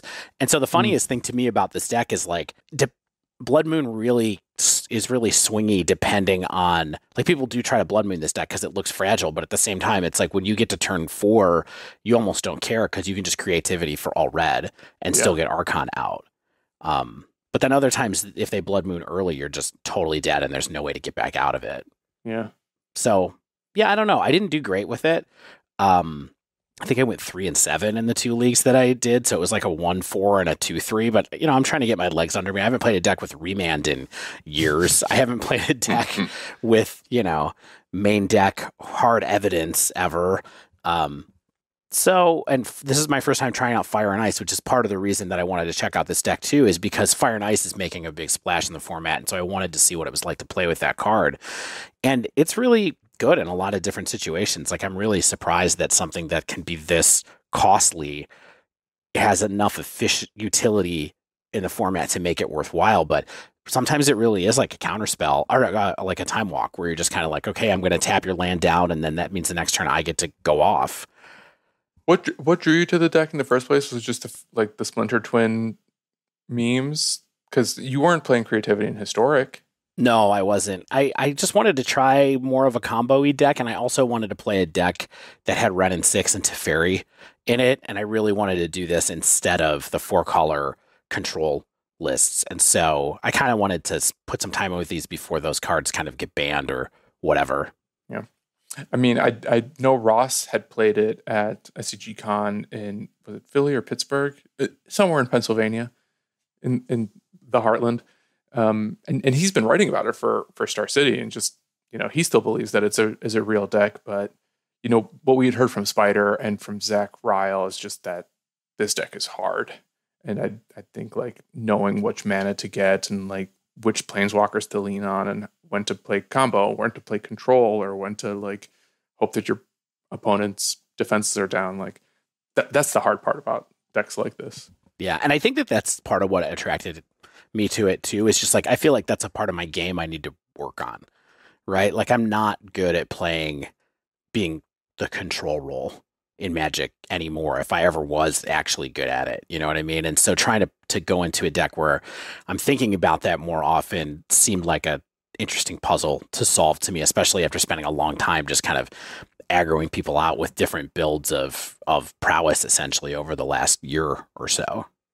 But I mean, it was wild to be able to have a deck where I was like, okay, I'm playing Jace.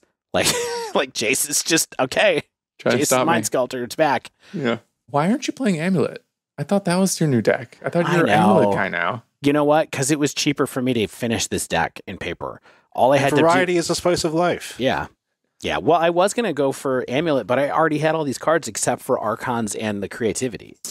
So I just got a playset of each of those, and then now I have it in paper as well, where to get Amulet, I had to buy like I don't have any Valakits, I don't have any Amulets, I don't have any Primeval Titans, so I just felt like a better use of my vast store of store credit at Card Kingdom. Yeah, get at us. Card Kingdom, get at us. Sure. No, we mean that one. If you want to talk real Card Kingdom. Well, if you want it to get good for you, I hope it clicks soon, because I know how hard it can be to like work on something that just is not resonating, or maybe it's one of those things where, at least for me, occasionally, like I'll get better with a deck after I move away to another one. Yeah. Like with Murktide, like I stopped playing Murktide for a bit, focused entirely on Footfalls, then came back and was like, oh God, I'm doing much better with this. That like sometimes it helps to get away. Yeah. I mean, I am thinking about taking this one to, so given that I'm changing jobs and I'm actually not working for the next few days, I am thinking about going to a paper tournament on Tuesday night at the store that's near my house. And I'm planning to take this deck with me to play in paper, which should be kind of crazy as well. What do you think about that? Is that crazy? Is that a wild thought, Stan? No, go. Yeah. I kind of want to drop in now. Tuesday, come on out. Slogurks in stock. But I'm just looking for something different, and this seemed like something that was adjacent possible with a bunch of cards that I already had. And honestly, Trevor from our Discord has had pretty good success with it. And also, like I said, Yoked has. Now, I kind of want to try the list that Yoked from has been playing, which is no Ren and 6. It's just kind of like a Jeskai list. Maybe it's a little bit simpler to play than trying to lean on Ren and 6. I did learn a lot about how good, just was reminded about how good Ren and 6 is, though, with this deck. Being able to drop this and then kill somebody's Ragavan on turn 2 is just like absurd. Or kill somebody's DRC and then plus up to fix your mana after that. It really goes and goes. But sounds Stan, fun. Love Magic. Love to card. Exactly. Love to card. And that's what this episode's all about. I did want to ask you a little bit. You were talking to me about you're talking about trying to get better with a deck and things like that. We were going to do a whole episode maybe about this sometime soon, but you've been enjoying getting better at Magic, I think, lately, if I may be so bold as to say that. Do you feel like you've been running hot lately, or what do you think? Oh, sure. I mean, I came in second at my local store championship, and that's really the thing that started it all. Mm-hmm. Sure. Oh, I saw that. I came in 8th. I don't know if you remember that part. And proud we were of your success. Yes. Maybe this is a topic for a bigger episode, but I certainly tried to be somewhat self-aware about my year. And like, it's not all wins. Like I've gone 1-4, 0-4s, drops in leagues like all the time. But I think the turning point, a couple things were a real turning point for me. And one was when we had Zach Allen on before the Vegas episode, and he had talked about how much he attributed to some of his success to working with Harlan Fearer. Yeah. And just the value of having like a really strong player to provide feedback and constructive criticism, essentially, and like kind of call you out on your mistakes and some of those like unforced errors that you make or just like the poor judgments you make in games. And that's kind of the hardest part to identify when you play alone. So like that was in my head. And then we played in Vegas and I just didn't do particularly well in Vegas. And like, Dave, this is something you might understand and maybe some listeners do too, but it's like I had this kid 6 months ago and it's like, if I'm going to spend time on Magic, I should get better at it. So I made the decision to get better, and that's when I sought out coaching with Dom, and like Dominic Harvey has improved my Magic thinking a lot. And now I kind of like... That's weirdly what Magic is a lot about. It's not really about the physical play of the cards. Yeah, it's not about like that clicking sound you do when you like snap. Yeah, you gotta snap it. When you snap a sleeved up card on your playmat. Yeah, Dave, I don't know. I don't remember what the question was, but basically I made the decision to get better and put the work into it. And it's paid off a little bit. And like I can't pretend like it's all skill. Like I'm suddenly some pro player. Like I've been getting lucky, but I think so much of being good at Magic is knowing how to leverage that luck. And maybe even when you're being unlucky, playing really tightly and not making stupid mistakes. And when you are lucky, not throwing that away by making stupid mistakes. And just like being more disciplined about sideboards and mulligans and just like minute in-game decisions that don't seem like they might make a big difference on the face, but can actually like change the entire texture of an individual turn because of like the information you have or the board state that you position yourself into. This is going to sound kind of broad or generic potentially, but like, do you think you're more benefiting from like mistake reduction or seeing new options that are better? Because I feel like mistake reduction is like a huge first step, right? Just like making fewer unforced errors, but I don't know how many of those you're making in the first place. I think it's mistake reduction is definitely a part of it, but I think it's also kind of just like recognizing what the best thing I can be doing every single turn is and just doing it.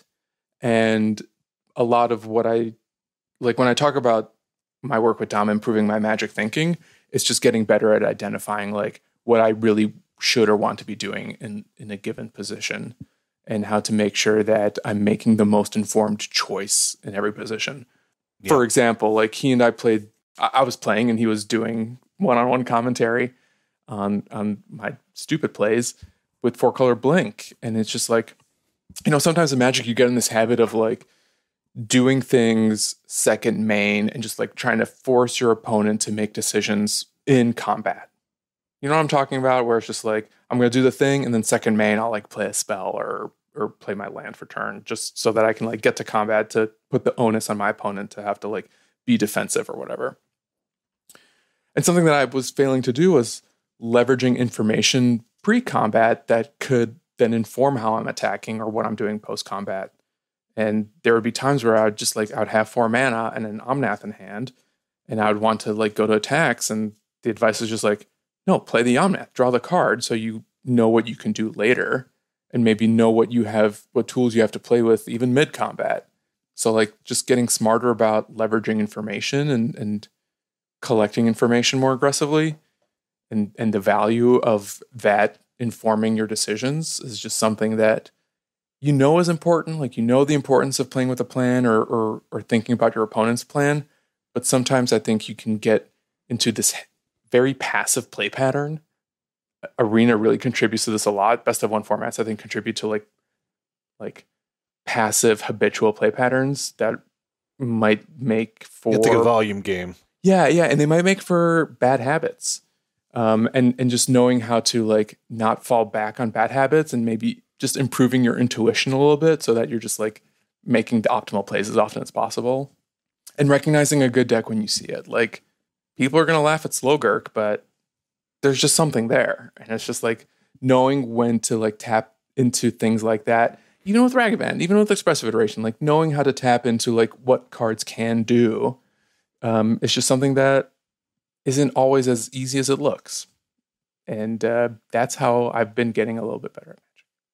That's awesome. And yeah, I think there's probably some more to talk about there in a couple of weeks, but it's fun. You know, I'm glad that you're enjoying it and that you're seeing you're seeing positive results because that's encouraging, right? And so that's a good thing. Yeah, the best part is like some of my successes have been on the couch sitting next to my wife, and the pride in her eyes when I like jump up and do like that Tiger Woods like 90-degree fist up, and she's like, "Wow, Stan, there's a little trophy icon on your computer screen. That seems good." And you got 150 of these other things. I don't know what they are. She's referring to PPs. She's not looking at your screen. Get out of here, Dave. She looks at my screen.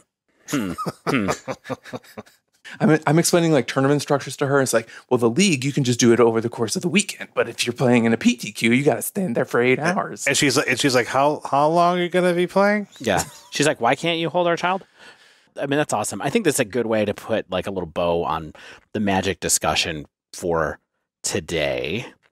I don't know if you guys want to talk at all about some non-Magic things that are bringing joy. Is there anything that we want to share with people that we've been enjoying over the last couple of weeks or that we're doing outside of Magic, just for a fun wind down style kind of exclamation mark on this episode? Let's do a non-wind down. Okay. What are you into, Dave?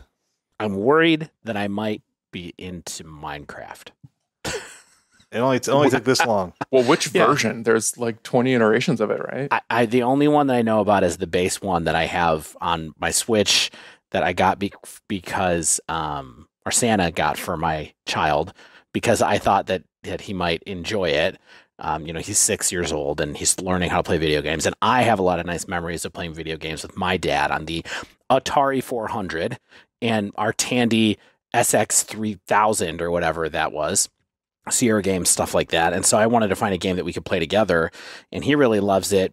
But I've been enjoying like the weirdness of it and just trying to figure out what to do and just the like true open worldness of it, where it's not like milk runs. There's no kind of plot or anything from what I can tell, at least in the base level version. It's just sort of wandering around and looking for rocks to hit with a pick and then running away from zombies and all that kind of stuff. So I don't know. It's been fun. It's not like I'm going to play it without him at some point in time. I don't think anyway. But Minecraft streamer Dave. Yeah, exactly. It did cross my mind. I was like, could he and I do a podcast together about Minecraft? Like this kid discovering Minecraft, and that'd be fun. We'd have all kinds of like misinformation in it, of course, of things that he and I both, misunderstand. Maybe we would make a pact with people to not look anything up on the internet or something like that. But it's been fun. It's been a weird thing to kind of like discover this late, since it's been around for 10 years plus at this point in time. Yeah. But it's been a lot of fun, and I'm a little worried that I might like it as much as he does. That's sweet. That sounds great. It's better than hating it. It's better than being like, oh God, I really don't like what my kid's into. I hate these fingerboards. I can't do an ollie. Yeah, exactly. Shane, what was your first video game system? My stepfather brought a lot of video games into my life. So I think he had the Atari 5200, which was sick. It was clearly their worst system between the 26, 52, and 7800. Of course. He had the trackball and stuff like that. So I was playing like trackball, like Centipede and whatnot. But we also had the 26 and a Sega Master System before I had the Nintendo. And so actually, like, I was a Master System kid, but it definitely had like less good franchises than Nintendo. And so I still have the receipt from the purchase at Children's Palace from our Nintendo Power System and Legend of Zelda. I own the receipt still. It's in this drawer in an envelope right here. Memories. Yeah, wow. It's dope. Yeah, so I was really into video games as a kid, but I had a lot of them. I was much more into PC games as it turned out ultimately, and then I kind of got into Nintendo, but I never got as deep into like the role-playing games, or like I never finished The Adventure of Link, and like never finished Final Fantasy, but I finished every King's Quest game, every Space Quest game, ever, like all those kind of classic 80s. Those were like better games. Those are like definitely, I think, just better, overtly better games. I learned how to type and write because of those games, honestly, because they were all text prompts. So you would like go, pick up bottle, and you'd be like, why won't it pick up the bottle? Mm-hmm. Yeah, it's like you have to figure out like the syntax of the game to like exactly combine bottle with flaming like oily rag. Yeah, topical. Stan, what have you been up to? Or who wants to go with what they've been loving this week? Shane, Are you in love? Oh no. This has just been it's been a fun. You know what I loved is I went bowling with my wife and her family, and I needed it so badly. Like I didn't realize how much I needed to like sort of just get out and do something fun and just like hang out and like have some $3 whatever the drink special was there. And it was dope. Yeah, we had a lot of fun. I lost to my father-in-law by 1 pin. Ooh.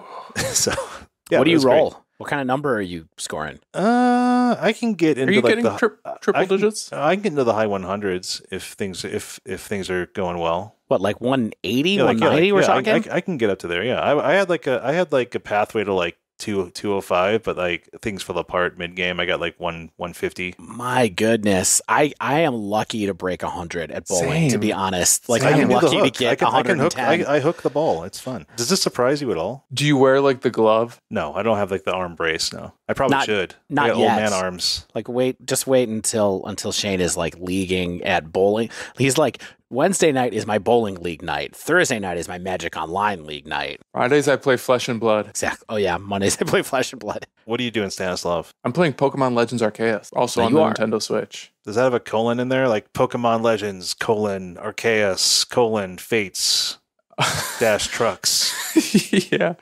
There might be a colon in it. I'm not sure. But yeah, I've been playing that new Pokemon game, and it's awesome. It's really great. And it helps put me to sleep because there's sometimes a ton of text, and it's like pretty therapeutic in it of itself. But I don't know if you two know this about me, but I've played every Pokemon RPG game, like starting with the original blue and red ones that came out when I was in 4th grade. And I've just kind of kept up with the franchise through Game Boy Advance, DS, 3DS, and up to now. And this is like one of the best Pokemon games ever created. And like the first like truly innovative gaming experience for the franchise in a long time. That's awesome. Yeah, I don't know if your kids like Pokemon at all, Dave, or like if they like the Let's Go Pikachu games at all, but we've been playing Pokemon Snap sometimes, which is like that's a level that he can understand. Yeah. Let's Go Pikachu has been too hard for him a little bit, I think, because he sort of doesn't understand what he's doing. He likes the pictures. Yeah. I tried to teach him the card game, but I don't know how to play it, so we didn't get around to get back to it. But If you got to get these kids into Vampire Survivor, that's the real thing. Vampire the Eternal Struggle? No, have you played Vampire Survivor yet? I've never heard of this. Oh man, just look it up after this. As Bad End would say, that the time to skeleton is really good. The time to TTS, very good TTS. That's funny. You know, my kid is a kind of a creepy kid. Like he loves ghosts and Halloween. Like he's Halloween boy kind of. So yeah, that's interesting. Maybe we would like that. What's it called? Vampire what? Vampire Survivor? Vampire Survivor. This game looks old, but you're telling me it's new? Yeah, it's sweet. Check it out. Anyway, this is a fun one, guys. You know, maybe we should never do any prep work for our episodes. We still went to time. We have notes that we did not get to. We had subjects we did not get to that we decided to cut on the fly here. Yeah. So yeah. How does anyone do a podcast that's not 2 hours long? That's what I want to know. They hate their co-hosts. That's how. That must be it. Yeah. I'll be open to hearing feedback on this one, whether or not our listeners and patrons like this kind of more like less singular in its focus and a little bit more just like what we're into in a given week. Not necessarily like the MTG Goldfish podcast, which is like truly generalist, but maybe just a little bit more diverse within an episode. Could be fun to do it periodically. But until that may or may not happen, that does wrap up this week's show. And if you haven't yet, make sure you subscribe to our podcast so you get the latest episodes as soon as they come out. If you use Apple or Spotify, please leave us a rating and review. If you'd like to submit a question to the podcast, you can reach us at The Dive Down on Twitter, or you can even email thedivedown@gmail.com. We've been getting some emails that we sometimes respond to them, but we really appreciate when people do reach out. So feel free to email thedivedown@gmail.com. If you'd like to support the show, you can join our Patreon over at patreon.com/thedivedown. You can also support us while playing Magic with a Mana Trader subscription. And if you use coupon code TheDiveDown 2022, all one word, you'll get 15% off your first 2 months of renting Magic Online cards. You can also use coupon code TheDiveDown2022 to get 15% off your first order from Barrister and Mann, grooming, hair care, facial care, soaps. It's on barristerandmann.com. As always, special thanks to the bands Nowhere and Spaceblood for letting us use their music. And until next week, get out there, be good to yourselves, and be good to each other.